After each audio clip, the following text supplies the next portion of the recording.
Udah, Bu.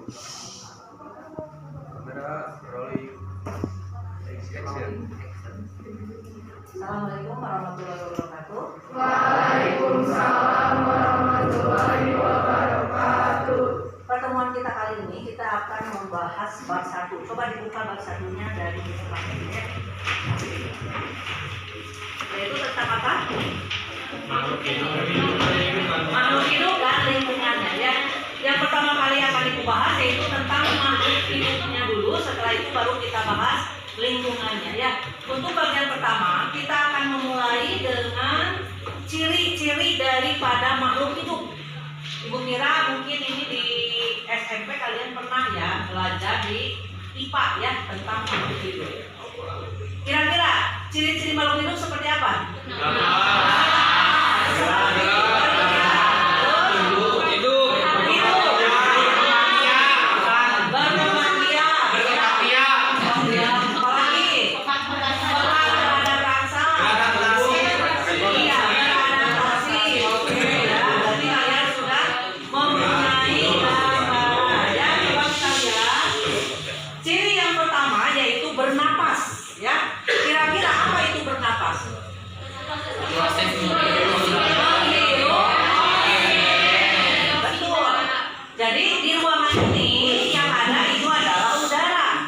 Begitu kita hirup, maka darah dengan segera mengikat oksigen. Jadi tubuh kita sudah sedemikian rupa sehingga tubuh memilih sendiri gas apa yang diikat.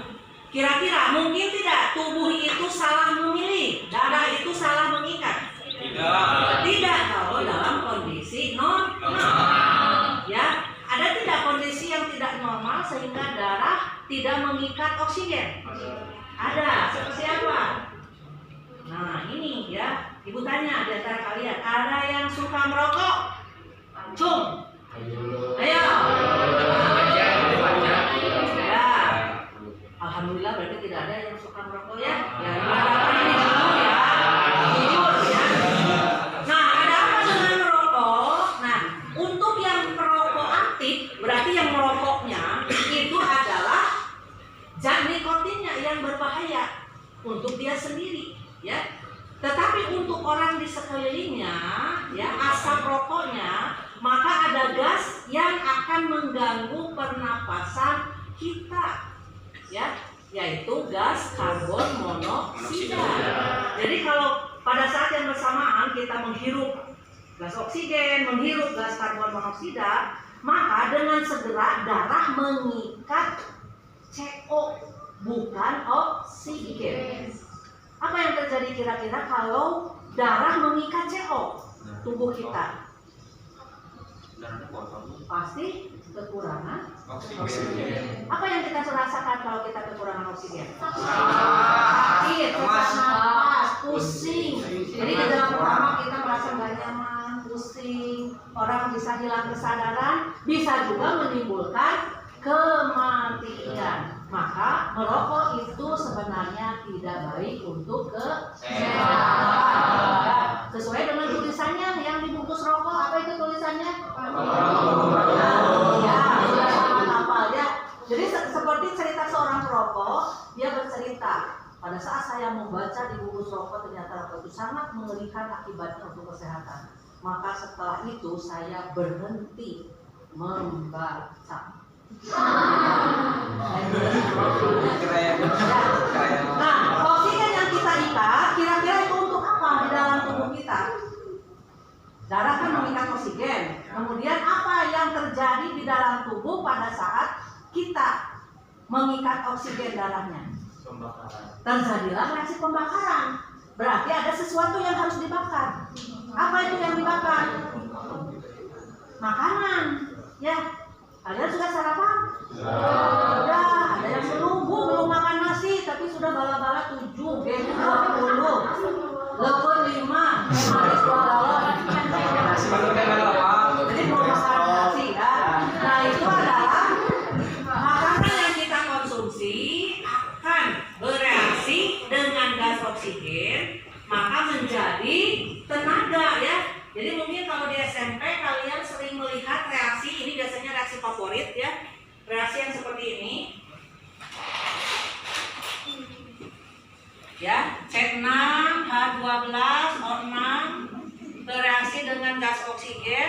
menjadi CO2, H2O, dan energi. Pernah tidak melihat reaksi yang seperti ini? Pernah. Tidak pernah? Pernah. Pernah. Seperti yang tidak pernah memperhatikan gurunya, ya. Nah, jadi ini adalah reaksi pembakaran. C6H12O6 itu adalah glukosa. Jadi sumber karbohidrat yang kita konsumsi apakah dari nasi atau tadi bala-bala, gehu, lepet gitu ya, itu dipecah menjadi monosakharidanya yaitu glukosa. Kemudian dengan oksigen yang diikat oleh darah, maka terjadilah reaksi pembakaran. Terbentuklah gas karbon dioksida, uap air, dan energi. Energi ini yang disebut dengan energi kimia. Tuh, ya, jadi energi kimia yang ada dalam tubuh kita itu berasal dari makanan. Nah, energi kimia ini kemudian kalian ubah menjadi satu energi gerak. Kalian bisa bergerak, bisa berlari, bisa kabur dari pelajaran P5. Ya. Coba kalau belum makan mau bisa kabur gitu ya. Nah, ada yang diubah menjadi energi.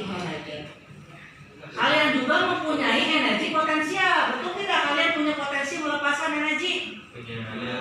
Ya, kalau misalnya tiba-tiba hidung kalian ditonjok, apakah kalian diam saja? Tidak. Pergi ke rumah sakit. Reaksi jinglong, keluar, jinglong, gitu ya. Ya, maksimalnya nonjok ulang gitu ya. Nah, karena kita punya potensi melepaskan energi, ya. Jadi diubah menjadi energi kinetik, energi potensial, dan energi panas. Suhu tubuh kalian sekarang berapa? Ya, antara 36, 37, ya. Kalau kurang berarti sakit. Kalau lebih seperti tadi yang temannya minta izin, itu kan memang badannya panas, jadi ibu juga mengizinkan. Karena pasti hampir hangus tangan ibu. Nah, berarti dia juga tidak sedang sehat. Ya. Nah, energi panas itu adalah dari perubahan energi kimia. Ya. Nah, itu ciri yang pertama, bernapas. Jadi bernapas itu penting karena tidak akan ada artinya kalian makan sebanyak apapun kalau tidak bernapas. Jadi ada pesan khusus. Setelah makan jangan lupa bernapas. Yang kedua yaitu butuh makan dan minum. Ada kaitannya dengan tadi ya. Betulkah kita membutuhkan makanan? Makanan yang bagaimana yang baik untuk kesehatan? 4 sehat, 5 sempurna. Harus ada sumber karbohidrat. Ya, Bu, bagaimana orang Cirebon tidak makan nasi? Ya nggak apa-apa, karena singkong itu adalah sumber karbohidrat. Ya, harus ada makanan yang mengandung sumber protein. Apa saja yang mengandung sumber protein? Ikan, telur, gitu ya. Tapi bukan berarti sumber protein itu kalian harus makan daging terus, ikan terus, telur terus. Begitu ibunya masak tahu tempe marah, jadi darah tinggi. Nah itu tahu tempe menyebabkan darah tinggi dan tidak bersyukur. Tempe lagi, tahu lagi, tambah intinya makannya enggak, makannya didahulukan ya. Nah jadi sumber protein itu ada dua, ada protein nabati, ada protein hewani. Nah, ikan, daging, telur itu adalah sumber protein hewani. Sementara sumber protein nabati seperti apa? Iya, sumbernya dari kacang-kacangan seperti produk tadi, tahu, tempe, kacang hijau, kacang merah ya. Jadi sayur kacang merah itu bagus karena sumber dari protein nabati. Nah, apa bedanya protein nabati dan hewani? Tentu saja sesuai namanya ya, protein nabati berasal dari tumbuh-tumbuhan. Protein hewani berasal dari hewan. Ya. Nah, sekarang apa keistimewaannya dari protein nabati dan hewani? Juga kelemahannya, ada yang tahu tidak? Protein hewani itu adalah keunggulannya mengandung asam amino esensial yang tidak dimiliki oleh protein nabati. Ya. Tetapi kelemahannya kalau kita mengkonsumsi berlebihan maka akan terbentuk suatu lemak yang tidak baik yang disebut dengan kolesterol. Jadi boleh-boleh saja kita mengkonsumsi protein hewani yang banyak, tapi tapi sesuai dengan kebutuhan. Jadi seusia kalian harus banyak karena sedang masa pertumbuhan. Beda dengan ibu yang sudah jelita jelang 50 tahun. Duh, ini melotot karena kamu kan bilang jelita ya di sini. Jelang 50 tahun. Jadi kalau untuk orang seusia ibu mah sudah jangan terlalu banyak. Ya, karena kebutuhannya juga sudah tidak terlalu banyak. Satu, yang kedua, seiring dengan umur, biasanya di atas umur 40, metabolisme tubuh sudah tidak bagus. Jadi untuk seusia ibu mah dianjurkannya banyak mengkonsumsi sayuran dan buah-buahan. Karbohidrat juga harus sedikit, harus kepatangan, ya jadi segini. Nah ini harus kalau sekali makan teh. Tapi kan ibu juga tidak bisa nakal, tidur kiri di kepala tuh sakit. Daging pun harus segini aja. Ya sehari eta teh. Karena apa? Tergantung pada metabolisme yang sudah tidak bagus ya, tidak seperti kalian. Kalau kalian masih pertumbuhannya masih memerlukan banyaknya karbohidrat, protein gitu ya, sayuran, buah-buahan, vitamin gitu ya, harus banyak. Asal aktivitas juga harus banyak. Jadi waktunya berpikir. Disuruh olahraga seperti tadi ikut ya, jangan sampai dia nyalain gerak-gerak kalian dia aja lihat gitu. Kenapa ya? Karena kalian dengan bergerak maka insya Allah menjadi lebih sehat. Ya tadi juga itu sebenarnya instruksinya itu kurang lengkap di grup. Ibu kira tidak mengikut sertakan semua siswa gitu ya. Jadi ibu berpikirnya mau mengajar kalian jam 6.45. Jadi ibu tak ikut senang gitu. Begitu kalian dicari mana anak-anaknya, bu itu di lapang. Jadi gue biola di tinggi dengan baju seadanya, karena kan tidak niat ikut senam. Karena ibu berpikir mendidik anak bangsa jauh lebih penting daripada ikut senam. Ternyata anak bangsanya juga di. Jadi 4 sehat 5 sempurna. Kalian butuh minuman? Minuman seperti apa yang sehat? Iya. Jangan kalian berpikir minuman itu yang bermerek Coca-Cola, Sprite, gitu ya, Fanta, gitu ya. Minuman yang sehat itu adalah air putih atau air bening ya. Berikutnya ciri yang ketiga, bergerak. Apakah kalian bergerak? Iya. Ya. Apakah kalian sekarang duduk diam bisa bergerak? Iya. Apa yang digerakkan? Iya. Jadi bergerak itu pada saat kita diam berpikir, kita menggerakkan otak, serat-serat otak. Itu adalah juga bergerak. Ya. Apalagi kalau kalian pindah tempat itu adalah bergerak. Tumbuhan bergerak tidak? Apakah tumbuhan pindah tempat? Tidak.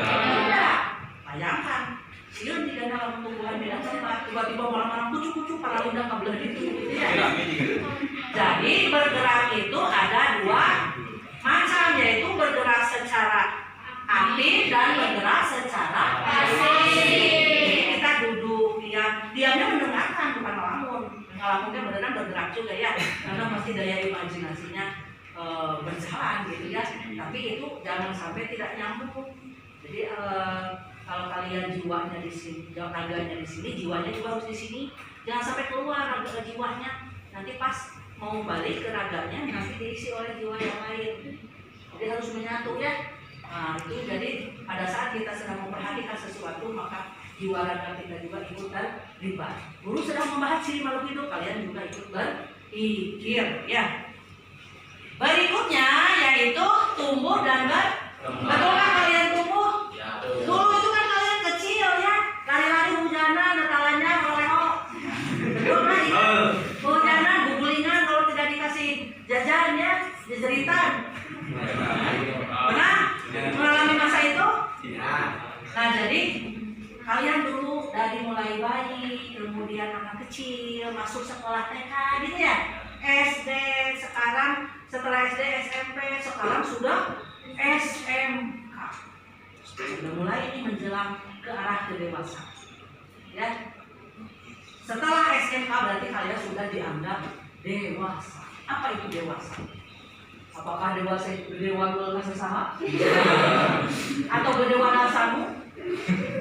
Apa itu dewasa? Sederhana kalimatnya. Dewasa itu adalah tahu mana yang baik dan tidak baik. Kalau kabur pelajaran P5 tahu itu tidak baik. Kalau mendengarkan dengan baik itu tahu baik gitu ya. Cuma tidak sampai ditahu. Tidak. Orang dewasa pasti wajib memilih yang baik dan tidak baik. Bu, boleh tidak saya memilih belajar baik? Bu, boleh tidak saya memilih kabur pelajaran IPA setiap Jumat? Boleh. Tapi ada langkah ketiga, konsekuen dengan hasil pilihan. Begitu nilai P5-nya muncul, eta kabur nilainya minus 200. Harus berterima kasih pada ibu. Terima kasih ibu, nilai P5-nya minus 200. Karena saya dengan sadar saya memilih kabur pelajaran P5. Begitu juga IPAS, wah 2 bulan tiap Jumat kabur rutin. Begitu jeret nilai muncul nilai IPAS minus 200 juga. Kalian berterima kasih pada ibu datang doa dia. Ibu terima kasih ibu sudah memberikan nilai yang betul-betul objektif. Sesuai fakta. Ngambek, kenapa sih bu? Nilai saya kurang dari KKM, doang ngambek. Nah itu tidak dewasa. Karena setelah memilih tidak konsekuen dengan hasil pilihan. Jadi dewasa seperti itu, bukan kedewa dua kasasahan. Pacar 5, ini laki-laki biasanya ya. Yang ini bohong, terus berbohong, capek tidak bohong. Kemudian ciri yang berikutnya berkembang biak. Kenapa manusia makhluk hidup, hewan, tumbuhan, manusia harus berkembang biak? Untuk memelihara generasi. Ya, bayangkan kalau manusia tidak berkembang biak akan terjadi bagaimana? Kepunahan diganti dengan makhluk yang lain di dunia ini. Ya. Nah di Indonesia perkembangbiakan itu sangat bagus, saking bagusnya sampai pemerintah menerapkan suatu aturan cukup 2 anak saja. Ditambahkan kita lalaki teh cukup 2 anak dari 1 istri.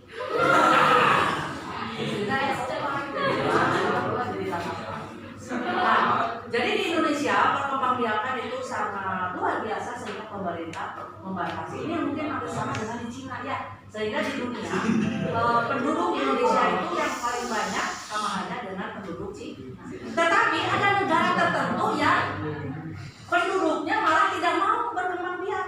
Perempuannya tidak mau menikah karena anak itu merepotkan. Dengan menikah itu adalah membatasi karir. Seperti di mana? Di Jepang. Banyak perempuan itu di sana baru menikah. Ribu budak. Kamu menikah dengan laki-laki yang egois, yang pendidikan ya. Nah, untuk negara yang seperti itu, negaranya sampai turun tangan supaya mau perempuan menikah dan punya anak. Bagaimana caranya? Begitu anaknya lahir, anaknya dibiayai oleh negara. Diberi tunjangan, ibu lagi diberi tunjangan. Kalau dia tidak punya pekerjaan dihidupi. Saking negara tersebut tidak mau punya negara Singapura. Lain lagi mereka membeli bayi-bayi yang dari negara lain. Siapa tahu dari Indonesia juga yang mau dibeli di Singapura. Nah, jadi berkembang biak itu diperlukan karena untuk memelihara. Nah, sama halnya tuh hewan juga mungkin akan punah. Makanya beberapa hewan yang mau punah sampai dilindungi oleh negara. Begitu lahir langsung diberitakan si Helena melahirkan anaknya dengan berat 200 kilo. Itu anak apa? Nggak taunya anak gajah. Nah jadi hewan juga untuk mengurangi kepunahan maka perkembangbiakannya ada juga tumbuh-tumbuhan yang dianggap mau punah juga betul-betul oleh negara dilindungi dan berusaha dikembangbiakan. Ya. Ciri berikutnya yaitu peka terhadap rangsa. Betulkah kita peka terhadap rangsa? Ya. Pada saat misalnya kalian kurang cairan, apa yang terjadi simbol dari tubuh? Tubuh kita kurang cairan, apa yang kita rasakan? Haus. Jadi kalau kalian merasa haus, itu adalah bahasa tubuh bahwa tubuh